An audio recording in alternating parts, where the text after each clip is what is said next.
Renault a fait un bon Grand Prix sur le circuit d'Austin.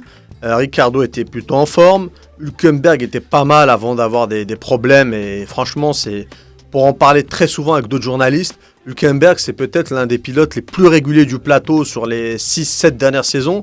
Et c'est pourtant l'un de ceux qui a le plus de difficultés à trouver un volant à chaque fois.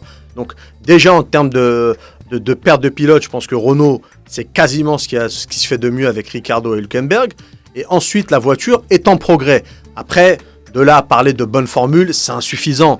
Ils sont là à batailler pour des 8, 9, 10e places.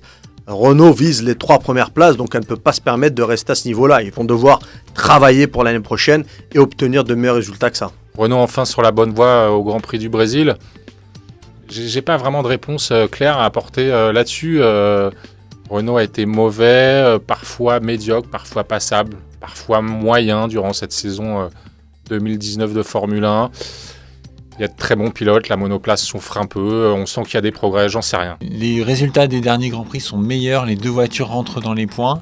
Il y a eu ce petit accro au Japon où ils ont été disqualifiés. Ils paraissent sur la bonne voie, 2020 sera une année difficile, mais ils peuvent aller chercher la 4e place. On espère qu'ils vont bien terminer au Brésil, ils vont bien terminer à Abu Dhabi en marquant des points pour les 2 voitures pour gagner de la confiance. A priori oui, leurs 2 derniers Grands Prix sont très satisfaisants. Hülkenberg et Ricciardo ont été dans le top 10.